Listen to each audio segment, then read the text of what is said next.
पतिव्रता न सत्य कहे, चाहे कुछ भी हो क्यों न कभी। जो कुछ इसके मुख से निकला, कपिपति हो सकता सत्य सभी।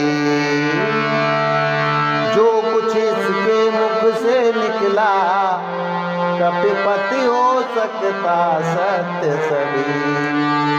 बोले सुग्रीव और रघुवर, अनहोनी कभी न होती है, अनहोनी कभी न होती है। तारों के हार कहो रजनी, दिन में क्यों नहीं पिरोती है। तारों के हार कहो रजनी, दिन में क्यों नहीं पिरोती है।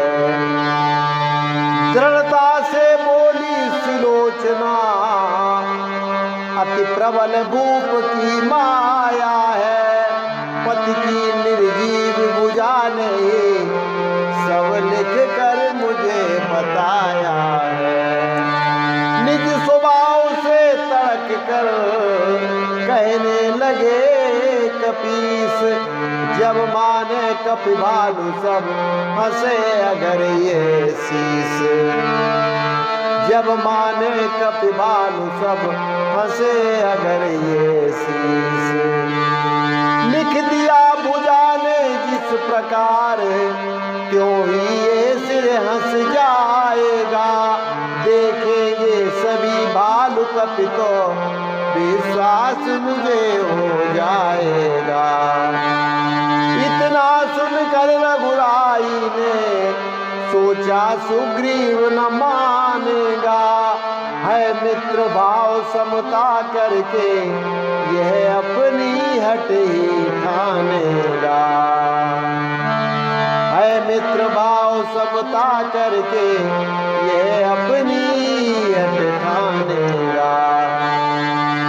इसने पहले पहले मुझको जब अपना मित्र बनाया था, जब अपना मित्र बनाया था।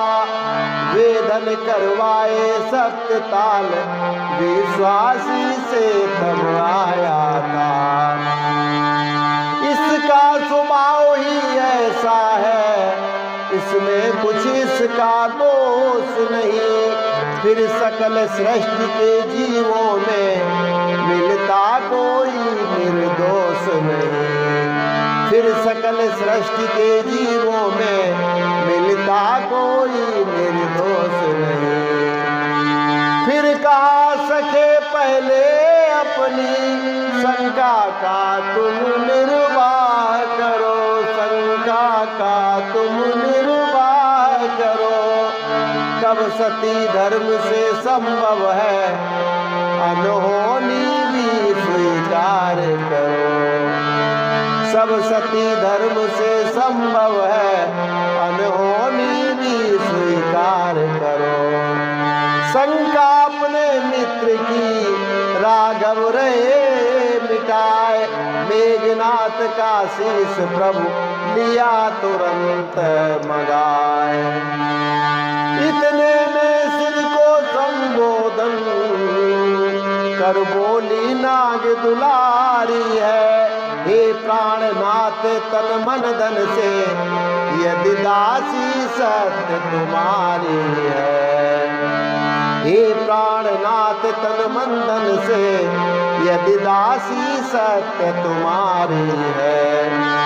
तो पतिव्रता के जीवन धन, तो पतिव्रता के जीवन धन, ऐसे में लाज बचाओ तुम।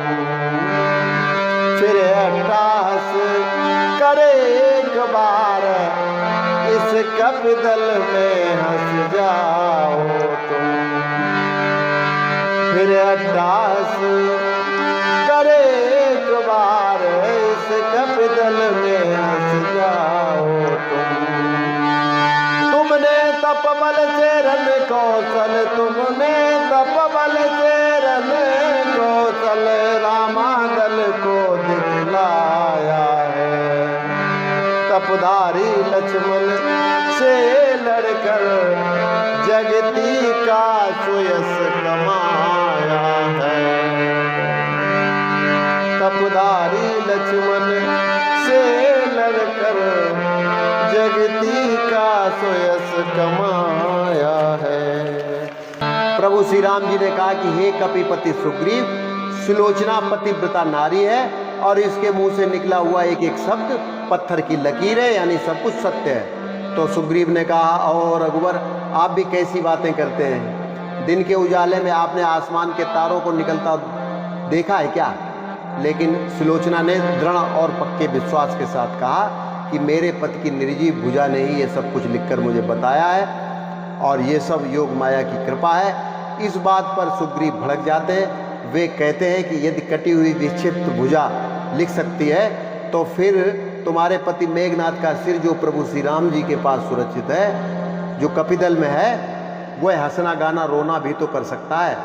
तो इतनी बात जैसे ही प्रभु श्री राम जी ने सुग्रीव की सुनी तो तुरंत प्रभु ने मन में विचार किया कि ये बड़ा हठीला बंदर है सुग्रीव, ये मानेगा नहीं, क्योंकि हमारी जब इससे पहली बार मित्रता हुई थी तब इसने भी एक बाण से 7 वृक्षों को कटवाकर हमारी भी परीक्षा ले ली थी। तो इसलिए सती सुलोचना की मर्यादा रखने के लिए मुझे सुलोचना की मदद करनी पड़ेगी। ऐसा सोचकर प्रभु श्री राम जी मेघनाथ का सिर मंगवाकर कपिदल की सभा में बीचों बीच रखवा देते हैं और सती सुलोचना अपने पति मेघनाथ के सिर से हंसने के लिए विनती करने लग जाती है। तो आज के लिए इतना ही, कल फिर मिलते हैं। नमस्कार, जय श्री राम।